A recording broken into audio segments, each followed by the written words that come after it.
All right, here we go. This is problem number 67 from chapter 4 of the Halliday and Resnick book. So let's get through this. So here we go. It says a boy whirls a stone in a horizontal circle of radius 1.5 meters at a height of 2.0 meters above the ground. So it's kind of one of these things where you've got, here's your dude.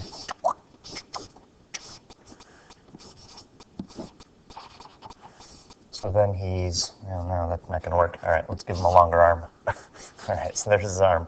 So he's got this stone or something that's tied around a string, and it's whirling around like that, right?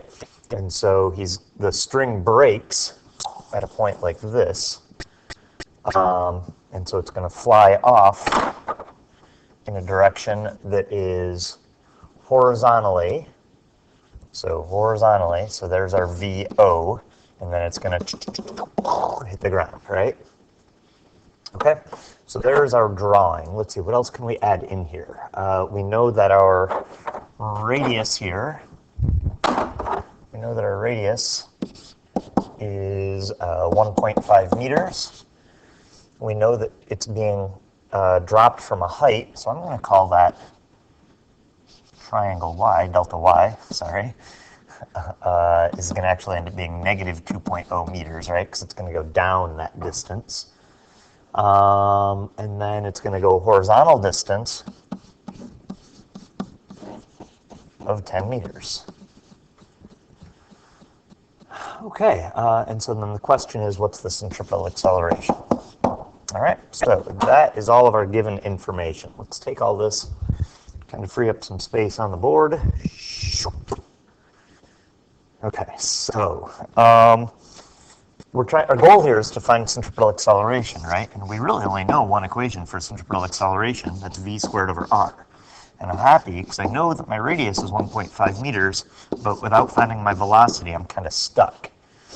Well, my velocity here is going to be whatever this VO is, right? Because when the string breaks, it becomes a projectile. And so the initial velocity of the projectile portion is just whatever the velocity was when the string broke, which is this velocity that we're looking for. Okay? So the other thing I notice is that because it's being launched horizontally, for the projectile portion, whatever my horizontal velocity is the same as my initial velocity. Right? Because at the instant that it breaks here, all of the motion is horizontal, right? So my initial projectile velocity is the horizontal velocity. So I know some horizontal information here, right? I know my delta x is 10 meters. And I know that delta x is Vx times time. So if I can just find my time, I'm in good shape. Well, because it's being launched horizontally, my time is just determined by my delta y. All right, so check it out. We know this. Delta y is 1/2 ay times t squared plus voy times t.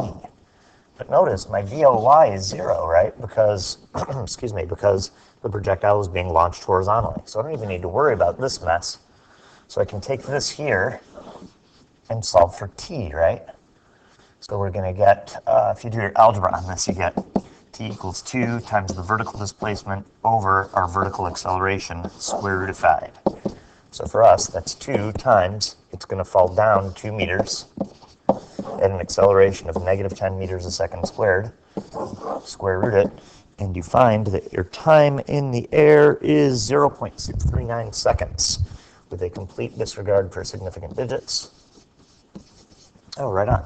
Okay, so there's my time that this thing is going to be in the air for.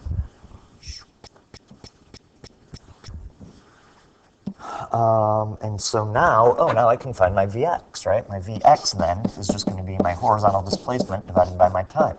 I know this thing is going to go 10 meters in the air in a time of 0.639 seconds. That means that my velocity at which this thing traveled horizontally is 15.652 meters a second. And remember, that horizontal velocity came from the fact that it was moving in a circle. So that's the number I'm going to plug here into my acceleration equation.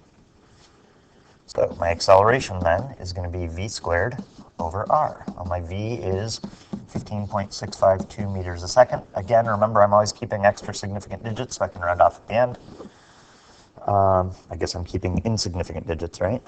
I think I've made that joke before. Not really a joke. Sorry, it's early. All right, so anyway, so plug that all in, and you get your answer. That was on the sheet right here. It comes out to be 160 meters a second squared. Keeping track of significant digits, right? Okay, so there you go. Hope that helped.